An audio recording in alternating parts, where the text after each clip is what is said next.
Namaste. Dear friends, it's my pleasure to extend the invitation to kindly participate in this lovely episode of the Pada Vishleshanamu, 5th episode. We are concluding this episode and we are moving to the other parts, the Telugu language. Namaste. Thank you one and all. నమస్తే. ఈరోజు మనము ఈ పద విశ్లేషణము అనే విభాగాల్లో చివరి విభాగానికి వచ్చాము.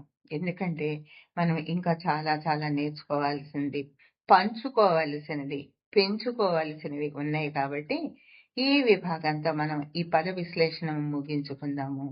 కాకపోతే పద విశ్లేషణలోనే ఇప్పటి వరకు మనం ఎటువంటి గుణింతపు గుర్తుల్ని కానీ ఒత్తుల్ని కానీ చేర్చుకోకుండా చేసే ప్రయత్నం చేశాము. ఈ విభాగంలో చివరికి ఒకటో రెండో పదాలను తీసుకుని వాటిని ఏ విధంగా మరింత విస్తరింపజేసుకోవచ్చో తెలుసుకుందాము. రండి. ఇక్కడ మనం తీసుకున్న పదాలు, ఈ రోజు పదము గడ. ఇప్పుడు ఇలా చెక్కతో చెట్టు నుంచి వచ్చేదాన్ని కూడా గడ అంటారు. కొందరు బొంగు అంటారు, కొందరు వాసము అని కూడా అంటారు. ఈ గడ అనే 2 అక్షరాల పదాన్ని తీసుకుని మనం ఇక్కడ కొన్ని ఉపసర్గల్ని చేర్చి కొత్త పదాలని మనం తెలుసుకునే ప్రయత్నం చేసాము. అవి ఇప్పటికే తెలుగు సాహిత్యంలో ఉన్నాయి, వాటిని తెలుసుకునే ప్రయత్నము చేస్తున్నాము. అదేవిధంగా ఈ విభాగంలో ఎప్పుడు ఉన్నట్టుగానే ఆ గడ అనే పదాన్ని ముందు తీసుకుని దానికి ప్రత్యయాలు కానీ పదాలు కానీ చేర్చి మరిన్ని అర్థవంతమైన పదాలని తెలుసుకుంటున్నాము. ఇక్కడ ఉన్న పదాలు ఏంటో ఒక్కసారి గమనిద్దాము. ఇవి పొగడ, మీగడ, కాగడ, రగడ, జగడ, నిగడ, తలగడ, చెరకుగడ. ఈ పదాల్లో ఈ గడ అనే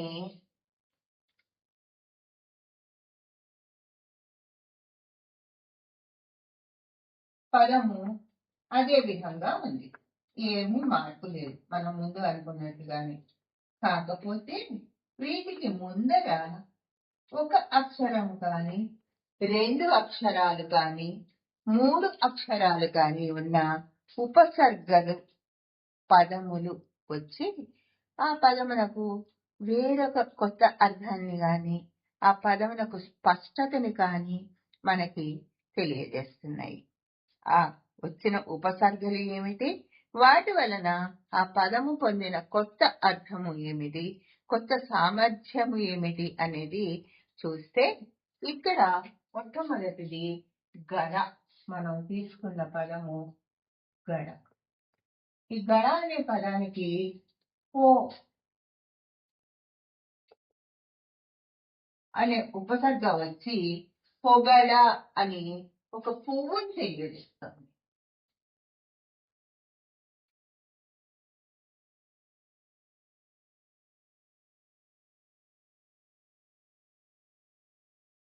అదేవిధంగా గడ అన్న శబ్దానికి పదానికి మీ అనే ఒక ఉపసర్గ వచ్చి పాల మీద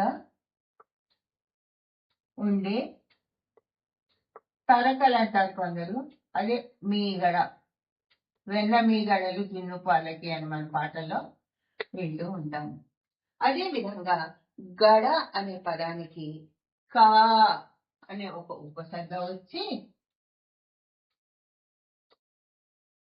చీకటిలో వెలుతురు చూపించి, ఇదే విధంగా బట్ట కట్టి ఉంటుంది, దానికి నూనె కానీ ఏదైనా వేసి దాన్ని ముట్టించి చీకటిలో అడవుల్లో వెళ్ళేటప్పుడు దాన్ని వెలిగించి ఆ దీపం వెలుగులో క్రూర మృగాలు ఏవి కూడా దగ్గరికి రావు, ఏదో ఉంది అక్కడ అనుకుని వీళ్ళకు కూడా దారి కనిపిస్తూ ఉంటుంది. ఆ చీకటిలో వెలుతురు చూపించి ఇలా పట్టుకుని వెళ్లే వాటిని కాగడ అని అంటారు. ఇక అనేది మనకి దీపం అనుకోండి, వెలుతురు చూపించే దీపం. రగడ, ఈ రగడ అనే దాంట్లో మనకి రా అనే ఉపసర్గ ఉంది. ఈ రా అనే ఉపసర్గని మనం ఎందుకు ఇంత రగడ చేస్తారు, రచ్చ చేస్తారు, గొడవ చేస్తారు అని ఉపయోగించేప్పుడు కూడా మనం వింటూ ఉంటాం. సినిమా కూడా వచ్చింది రగడ రగడ అనుకుంటూ.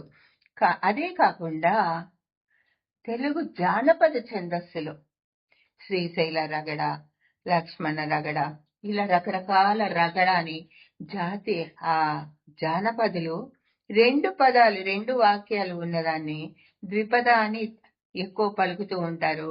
ఆ 2 వాక్యాలు 2 వాక్యాలతో ఆ కథలన్నీ చెప్తూ ఉంటారు. అదే దానిలో ఇంకా విశిష్టతగా చాలా సులభంగా ద్రాక్షపాకం అంటారు చూడండి, అలా జానపద ఛందో విభాగాన్ని కూడా రగడ అని అంటారు. అది చాలా సులభంగా ఉంటుంది. ఒక పుణ్యక్షేత్రం కథ కానీ, ఒక మహానుభావుడి జీవిత చరిత్ర కానీ చెప్పేటప్పుడు అక్కడ జరిగినవి అన్నీ కూడా మనకి కళ్ళకి పూసగుచ్చినట్టు, కళ్ళకు కనపడుతున్నట్టు, అది వింటుంటే మనకి దాన్ని చూస్తున్న అనుభూతి కలుగుతుంది. అంటే జానపద ఛందో విభాగము, రచ్చ చేసుకోవటం, గొడవ చేసుకోవటం కూడా ఈ రగడ అనే పదాన్ని మనం గమనిస్తూ ఉంటాము. దాని తర్వాత ఉన్నది జగడ. జగడ అంటే అది కూడా చాలా మంది, నేను మీకు చెప్పక్కర్లా, జగడ జగడ జగడ అనుకుంటూ ఉంటారు. జగడం అంటే అన్నమయ్య గీతాల్లో కూడా ఉంటాయి. ఈ ఒక విధమైన చిన్న చిన్న కొట్లాటలు, జగడాలు. చిలిపి గజ్జాలు అని కూడా అంటారు కొందరు, గిల్లి గజ్జాలు అని కూడా అంటూ ఉంటారు. ఆ జగడం అనేది అంటే అది పెద్ద యుద్ధము కాదు, రణము కాదు, చాలా తీవ్ర పరిణామాలకు కూడా అది దారి తీయదు. కాకపోతే చిన్న చిన్న అభిప్రాయాలతో కాసేపుగా ఇద్దరు కూడా వాదించుకోవటము, ఒకరి అభిప్రాయం వాళ్ళకి నచ్చకుండా ఉండటము, దానిని చిన్న జగడం అని అంటారు. జగడం అనేది ఇక్కడ అభిప్రాయ భేదం కింద వస్తుంది.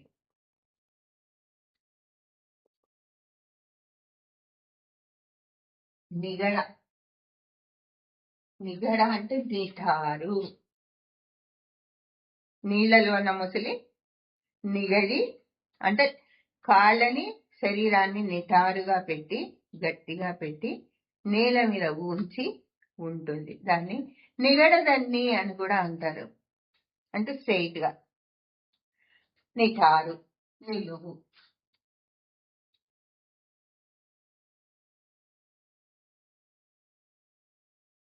దీన్ని నీ అనే ఉపసర్గ వచ్చి వస్తుంది.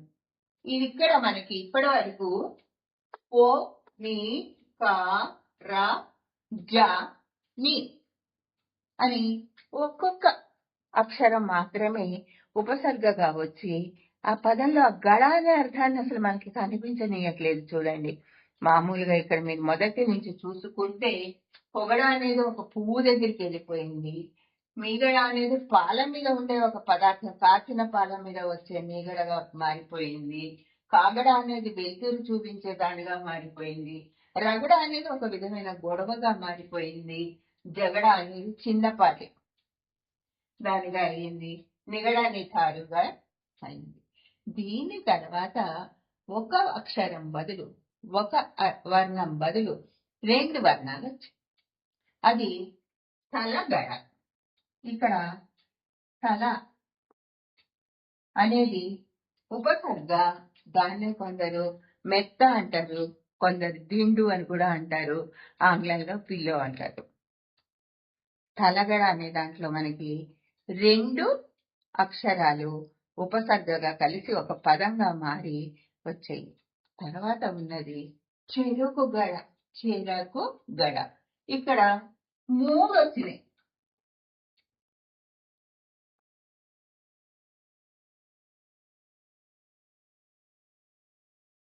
మన తెలుగు భాష యొక్క ప్రత్యేకత ఏమిటంటే ఇప్పటి వరకు ఈ చెరుకు గడ ఒకటి వదిలేస్తే వీటిల్లో ఎక్కడ కూడా మనకి గడ అని కానీ, వెదురు అని కానీ, కర్ర అని కానీ లేదు.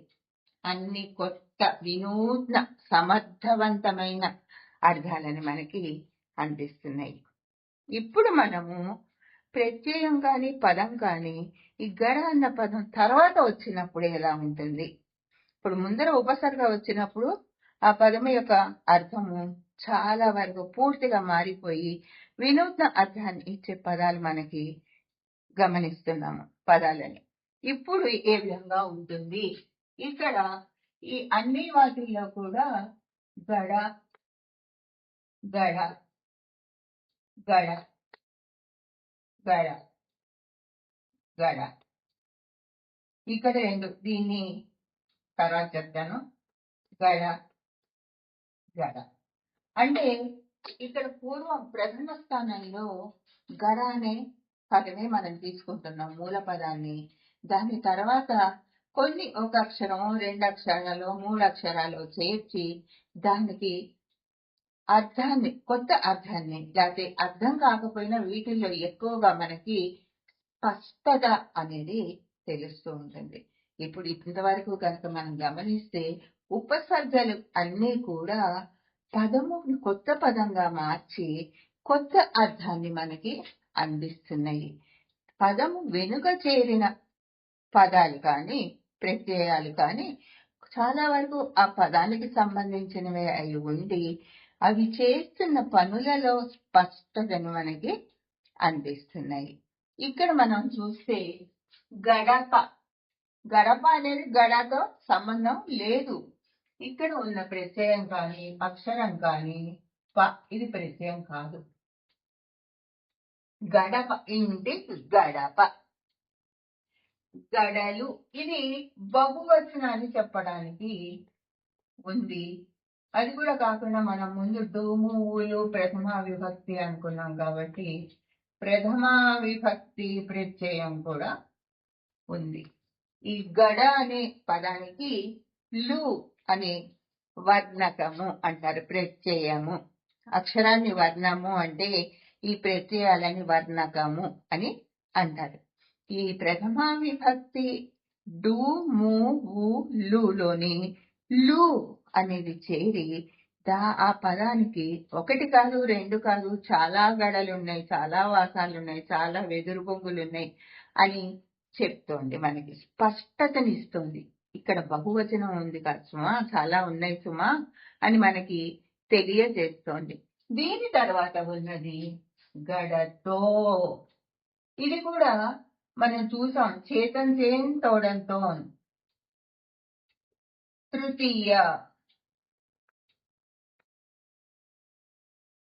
తృతీయ విభక్తి ప్రత్యయం చేరి అతను పండిన మామిడి పండును గడతో తెంపాడు.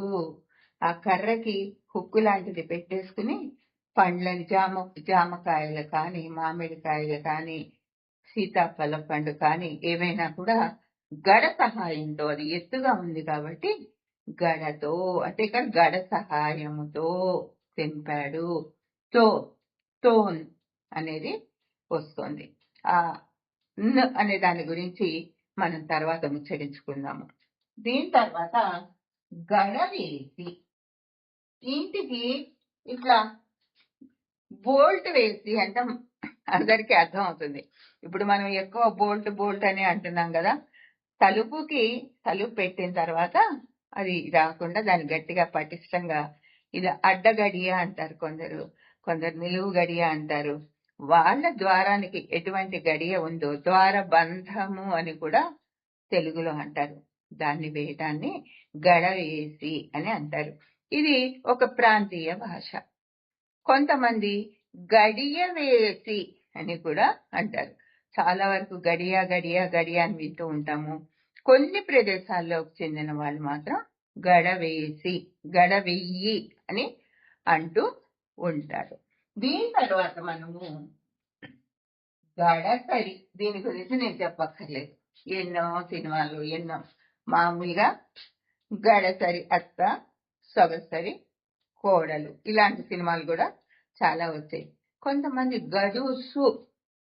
గడుసరి అని పదం మామూలుగా మన లిఖితంలో ఉన్న అది ఏమవుతుందంటే వ్యవహారికంలో మాట్లాడేటప్పుడు తొందరగా మనం మాట్లాడినప్పుడు ఆ ఉకారము అనే కొమ్ము తగ్గి గడసరి అని మారుతూ ఉంటుంది. అదేవిధంగా గడుగ్గాయి అనేది కూడా ఉంటుంది. అప్పుడు డాకి కొమ్ము వస్తుంది. ఈ తర్వాత గడసరి తెలివైన,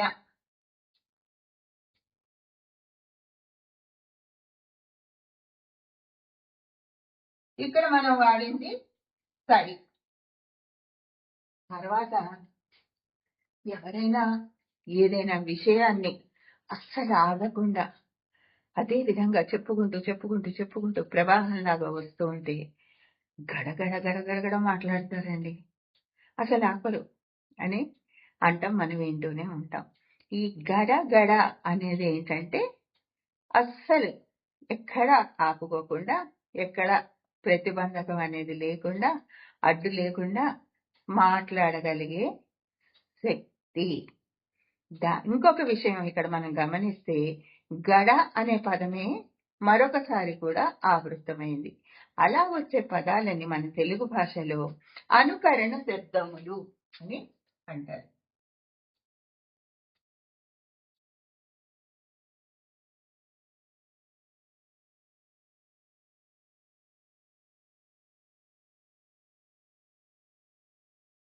ఆ తర్వాతది గడగారడి. గడగారడి కూడా మనం చూస్తూ ఉంటాం. ఈ గారడి అప్పుడు ఈ సర్కస్ వాళ్ళు కానీ, మ్యాజిక్ చేసే వాళ్ళు కానీ రోడ్ల మీదకి వచ్చి ఇలా తాడు మీద నడుస్తూ ఉంటారు. వాళ్ళు అంతేకాకుండా ఈ కర్రని ఇలా భూతంగా తీసుకుని ఇక్కడికి వచ్చేసి ఇక్కడి నుంచి అటువైపు దూకి, అటు నుంచి ఇటువైపు దూకి, దాంతో అన్ని పైకి ఎత్తి ఈ గడ్డం మీద ఆ వాసాన్ని ఆ గడని పెట్టుకుని ఇలా పైకి ఎత్తి కదిలించకుండా అలాగే నడిచి రకరకాల విన్యాసాలు ఈ గడ సహాయంతో చేస్తూ ఉంటారు. దానిని గడ గారడి అని అంటూ ఉంటారు. అంటే గడ సహాయంతో, గడ ఒక్కటే వస్తువుగా ఉంటుంది, దానిని పట్టుకుని వాళ్ళు ఇక్కడి నుంచి ఇక్కడికి, ఇక్కడి నుంచి ఇక్కడికి ఇలా ఇలా ఇలా గిరగిరి తిప్పేసి రకరకాల విన్యాసాలని చేస్తూ ఉంటారు. తిప్పుతూ పట్టుకోకుండా మళ్ళీ పట్టుకుని దాని గడ్డ, ఇది చాలా చోట్ల మనం చూస్తూ ఉంటాం. దానిని ఇక్కడ పెట్టేసి నడుస్తూ ఉంటారు.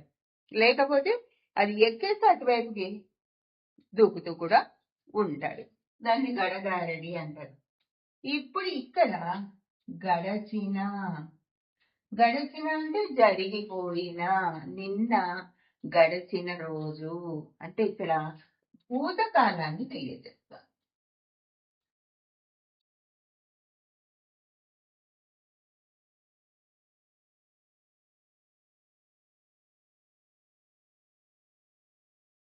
గారికి విన్యాసాలు జరుగుతూ ఉంటాయి.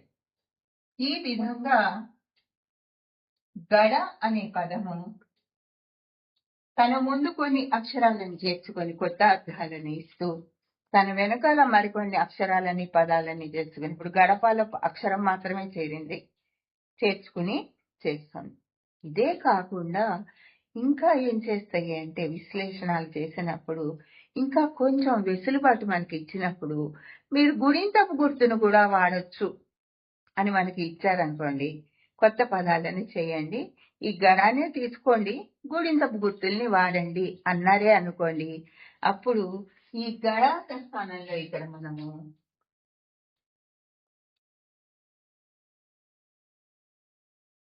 గడి,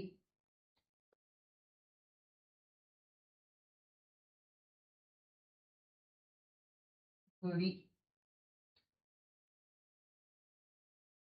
గాడి, గాడిపోయి తగ్గి వంటలు చేస్తారు కదండి, దీనికి మళ్ళీ అక్షరం చేసి చేయమంటే ఈ గాడి అనే దానికి ఇంకో కొత్త పదం వచ్చింది. గుడిలో, గుడికి, గడిలో, ఇలా మరికొన్ని పదాలు మనకి వస్తాయి. గుడింతపు గుర్తుల్ని చేర్చి మీకు అవకాశం ఇచ్చాము. ఇప్పటి వరకు మనం అక్షరాలు ఏ విధంగా ఉన్నాయో అవే చేస్తున్నాం, మూల పదాన్ని అసలు ముట్టుకోవట్లా. లేదు, ఇంకా కొంచెం సౌలభ్యం మీకు ఇస్తున్నాము, గుడింతపు గుర్తుల్ని మీరు ఆసరాగా చేసుకుని కొత్త కొత్త పదాలు చేయొచ్చు అన్నారనుకోండి, అప్పుడు ఇంకా పద విస్తరణ చాలా విస్తృతంగా జరుగుతుంది. అదే కాకుండా ఒత్తుల సహాయం కూడా తీసుకోండి అన్నారే అనుకోండి. అప్పుడు ఈ గడి అనే దాని దగ్గర మనం గడ్డి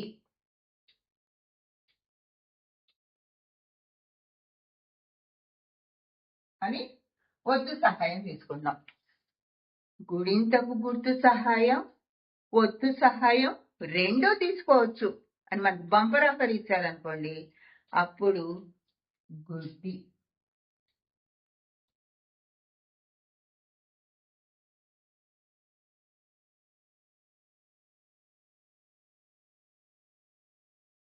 ఈ విధంగా ఇచ్చిన పదంలో విశ్లేషణ చేస్తూ, ఇది విశ్లేషణ కాదు, ఇది పద విస్తరణ, కొత్త కొత్త పదాలను మనము తయారు చేస్తున్నాము.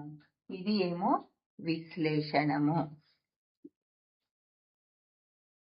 మీకు కనుక ఇంకా ఏమైనా కొత్త పదాలు కనుక తెలిస్తే అవి కామెంట్స్ రూపంలో రాస్తే మనము వాటి అందరూ కూడా తెలుసుకుని 10 మందికి పంచే ప్రయత్నం చేద్దాము. తెలుగు తల్లికి అక్షర పద నీరాజనాన్ని సమర్పిద్దాము. ఎప్పటికి ఉంటానండి. వచ్చే ఎపిసోడ్లో మరో కొత్త అంశంతో మీ దగ్గరికి వస్తాను, మిమ్మల్ని కలుస్తాను. నమస్తే. జై తెలుగు తల్లి.